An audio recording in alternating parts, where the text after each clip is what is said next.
இயேசுவில் அன்பிற்குரியவர்களே, பொது காலத்தின் இறுதி நாளிலே இருக்கின்ற நம்மை இன்றைய வாசகங்கள் எப்படிப்பட்ட நம்பிக்கை வாழ்வினை நாம் வாழ்ந்து வருகின்றோம் என்பதை சிந்திக்க அழைப்பு விடுக்கின்றது. தக்கையால் நிறைத்து கொண்டு நடுவயலில் நிற்கிறது சோளக்காட்டு பொம்மை. நாமும் தக்கையால் நம்மை நிறைத்து கொண்டு பயமுறுத்துவதையே பழக்கமாக்கி கொண்டோம். உடல் முழுவதும் தக்கை, முட்டு கொடுத்து நிமிர்ந்து நிற்கிறோம். தக்கையால் ஆன உணவை சக்கையான பொருட்களால் சுவை சேர்த்து உண்டு செயற்கையான சதைகளோடு வலம் வருகிறோம். நம் சாரமில்லாத பொழுதுபோக்குகள் எல்லாம் தக்கை. நம் நேரத்தை மென்று தின்று அவை உமிழ்ந்து துப்புவதை நாம் மகிழ்ந்து கைதட்டி ரசிக்கிறோம். திருமண மண்டபங்களில் முகூர்த்த நேரத்திற்கு மட்டும் தலை காட்டுவதோடு முடிந்துவிடும் பட்டும் படாத தக்கையான உறவுகள்.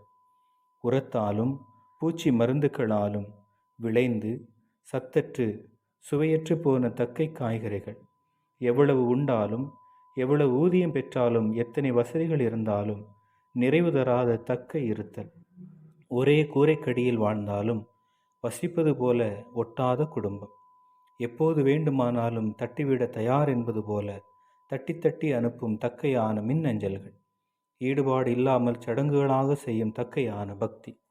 வாழ்வதற்கும் வாழ்வதைப் போல இருப்பதற்கும் வேறுபாடு தெரியாமல் நகரும் தக்கை வாழ்க்கை. இப்படி வாழ்க்கை இன்று நாம் அர்த்தமற்றதாக இனிமையான தருணங்களை தரக்கூடியதாக இல்லாமல் ஏதோ பிறந்தோம், உயிருள்ள வரை பயணிப்போம் என்ற மனநிலையில் வாழ்கின்றோம்.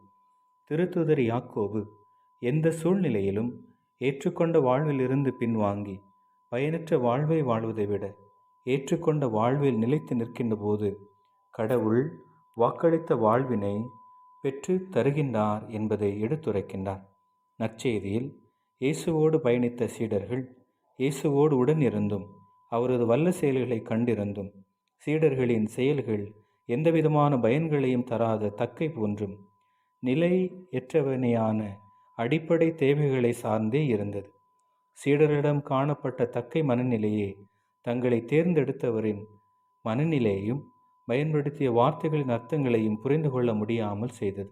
இன்று சோதனை, ஏமாற்றம், அன்பு நெஞ்சங்களின் பிரிவு, நோய் போன்றவை நம் நம்பிக்கை வாழ்வை தடமாற செய்கின்றன.